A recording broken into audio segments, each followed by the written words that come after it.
Yeah, he did, didn't he? I think he owed us a couple, really. A couple of uncharacteristic errors there, but he came through with a couple of outstanding tries. He backs himself. That's how he plays, and he certainly got that X factor for the team, and we needed it. It's crunch time, and a couple of minutes to go, and he pulled out the play. Do you think because of those errors that he made took it upon himself to try and get that winning play? Oh, look, I think Matty just had his eyes up, and we normally play him at the back of the scrum, and I think their back row, Corey Parker, turned out, and he just took the opportunity. But that's how he plays. He's won plenty of games for this club over the years by those sorts of backing himself and his ability. So, he came through, but he's part of the package. It was a disappointing game in some respects with our lack of ball control at the start of the second half in particular. But as I said to the boys at the end, we found a way. We found a way to win. And and that's special for the team. How often does he pack in the back of the scrum? Yeah. Sorry? How often does he pack in the back of the scrum? Oh, he's there most times. Yeah, so he's there. So it wasn't a secret move, but it could be. JT, talk through the emotion when Matty gets over the line and you win the game. Oh, a bit of relief, I think.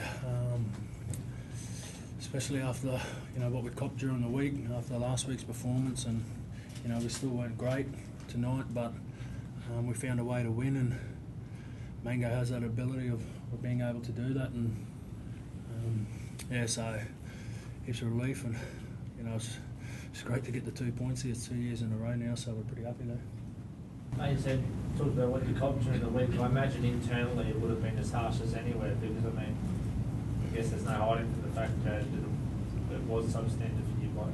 Yeah, look, I'll take that. We've talked about last week, ad nauseum, so it's gone.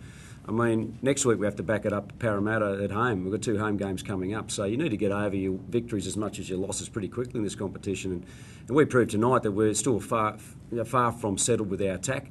We squandered some opportunities, but our yardage completions were down, and we put pressure on ourselves with a few errors there. So we were realistic about it, and we hung in when we had to. We showed some good intensity with our defence, and we got a result. I mean, that's a real positive for us. There's no worry internally about a result last week. It's one game into the season, and we didn't even watch any video from that game. We just moved on, get into the game, and our next focus will be watching Parramatta on Monday night and getting forward for that game. So we need to savour the victory here. This is a tough place to come to. 40-odd thousand people. It's a derby game. It's a big game for us, and we got the 2 points. We'll enjoy that tonight. We'll have a beer tonight and say, well done, boys, and it's fantastic. It's Matty Bowen's 30th birthday. Gets a couple of tries. We can celebrate that as a team. So, but then we get back to reality when we get back to Townsville and we start preparing again, and that's the nature of the game. JT, was they a different side this year than the side, I guess, that they've been the last few while Lockie's been? I know that you have to come here to beat them. They just keep throwing up everything with their attack. They defend well, so they had a good solid win last week, and we knew we had to come and play the full 80 minutes to beat them, and that's what we've had to do over the last few years to win this game, and that's what we did tonight. Did you approach the game any differently tonight, Johnathan, than last week? Did you try to get your hands on the ball as first receiver anymore or anything like that? No, not really. No, I think, I'm happy with the way our structure is, the way that we play, but, like Neil said, it's, we still weren't good, but, we need to celebrate this victory because it's a very hard place to come and get 2 points. Your start must have been particularly encouraging. Obviously, you would have been desperate to get it here, and getting Dallas over at first, but then also, I suppose, back in the half, taking 16-6 lead. Yeah, we built that lead, and then we had the lead last year, and we had to really hang on for a 2-point win, and they kicked in front. And when we came up with that error with 4 minutes to go, I thought if we could just get some possession down there, we thought we could get over the line. But I didn't think it'd be Matty Bowen running from the back of the scrum under the post. I mean, that's a bonus there. But I thought we could mount something. We've got the players that can do that. The worry was that we just wouldn't get to that field position again. And we're lucky enough we got a turnover, and that's how tight these games are. We got possession there over halfway, and we got a crack. We forced a repeat set, but then we squandered our opportunity. And then I thought we still had 4 minutes to go. We're a chance. And the boys believe that too, and I mean most teams do. They think if they're close enough, they can get over the line, and that's how the game is. So, we'll take that as a real positive for the team, and there's no doubt we've still got some areas to work on with our ball control in particular. but I've been pretty happy with our defensive effort and hanging in. Some guys had tremendous games out there tonight.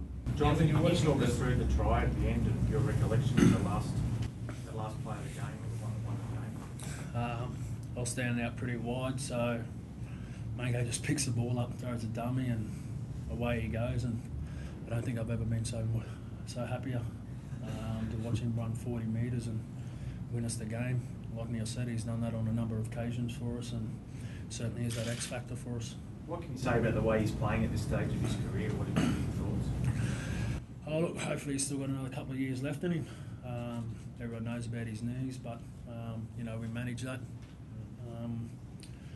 And look, he's made a couple of errors, uncharacteristic errors there, but he always gets his hands on the ball, and that's what we need from him. And that's when he's most dangerous, is playing with his eyes up and playing forward. Pretty much getting my breath back. Mango just picked it up and took it upon himself, so you beauty. When you made those couple of errors, did yourself or anyone go over and console him or lift his spirits, or does he not need that? No, he doesn't really need that. He knows he's got faith in his own ability, and we all believe in him. And we're a good bunch of guys. We're fairly positive, and and that's what you need in this competition. When you make an error, you need to be able to back it up, and that's what we did pretty much tonight. So it's a great win to come here and get the 2 points. Very happy. Yeah, nice for Tatey to get over the line his first game back from the Roosters. Yeah, look, he's out of hurt his leg in that All Stars game too, and hurt his ribs in the trial in the first couple of minutes. So but he played well against the Dragons over in Perth, and that was good for him to come back and play a solid game there. And he had that in the back of his mind, and obviously he's motivated to play well against the Broncos, particularly here. So. It's great to see him. He had a couple of incisive runs out of dummy half. We used his footwork and a strong carry, and I was happy with his defence. So that's a real positive for Brent to come through the game, and he'll build off the back of that. Now, when you're watching the replays of the Seguiaro try, what were you thinking up in the box end in that first half? Oh, I thought he'd stripped it actually, and then I went to it was a lost ball. So I thought, well, that's a fair try. I thought that. The try when Matty Barnes lost the ball in the tackle, he didn't have possession, and I suppose the players, was still tackling him. But I was more concerned about the kicker was in a deep position, and I thought there were two players in front of the kicker when that kick went up. But it was an awarded a try without going to any video replay. So I'll have a look at that. We can't do anything about it, but I just thought you might have checked the onside in that situation. So the referee obviously got the onside call from the touch judges because they didn't go and have a look at it. So. Did you get Mango a cake today, or give him a nice present, or is he giving you one?